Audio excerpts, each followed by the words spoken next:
báo mài tổ hỏi mùa hay báo bà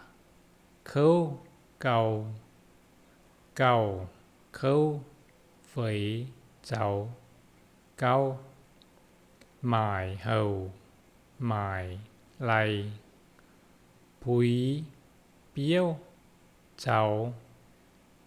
chiều úa nâu hay nâu bà mái tới biếu cháu tới lầy tài búi nào mài cháu ấy châu bà máy nổi với cháu cao mài lầy mài hầu búi mà